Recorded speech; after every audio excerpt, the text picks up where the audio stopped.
बहुत समय पहले जब आसमान में धूमकेतु चमका करते थे, धरती पर ऐसे दिव्य बुलावे आह्वान होते थे जो बहुत शक्तिशाली होते थे।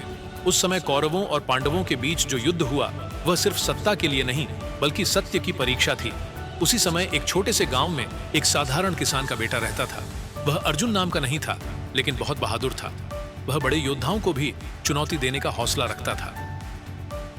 एक दिन अर्जुन जब अपने खेतों के पास बंसी बजा रहा था, उसे मिट्टी में दबा हुआ एक चमत्कारी मूर्ति मिली। यह मूर्ति बोल नहीं सकती थी, पर आंसुओं के जरिए अपनी बात कहती थी।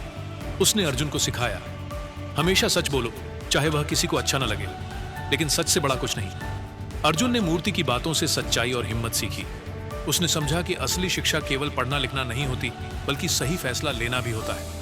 एक दिन गांव में युद्ध का ऐलान करने की बात हुई, लेकिन अर्जुन ने देखा कि ऐसे युद्धों में आम लोग ही सबसे ज्यादा दुख झेलते हैं। अर्जुन ने बच्चों और गांव वालों को चौपाल में इकट्ठा किया और एक प्रेरणादायक कहानी सुनाई। उसने कहा, सत्य ही धर्म है और जो व्यक्ति डर से मुक्त है वही सच की रक्षा कर सकता है।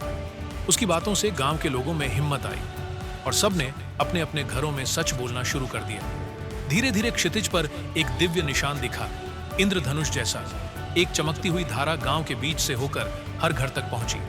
यह इस बात का संकेत था कि जब लोग ज्ञान और सच्चाई के रास्ते पर चलते हैं तो समाज मजबूत बनता है। एक रात आसमान में अचानक तेज रोशनी हुई। एक एआई मशीन ने दूर दूर की कहानियों को जोड़ दिया। ये कहानियां पुराने महाभारत के नायकों की नहीं, बल्कि आज के विद्यार्थियों को प्रेरित करने वाली थी, सत्य पर डटे रहने और इंसानियत को सबसे ऊपर रखने की। अर्जुन से प्रेरित होकर गांव के शिक्षक ने नई शिक्षा पद्धति शुरू की। इसमें पढ़ाई लिखाई के साथ साथ नैतिक सोच भी सिखाई जाने लगी। एआई से बने चित्रों ने हर कहानी को जीवंत बना दिया। अब बच्चे समझ गए कि असली युद्ध तलवारों का नहीं, बल्कि विचारों का युद्ध होता है, और सच्चा योद्धा वह होता है जो सच के साथ खड़ा रहता है।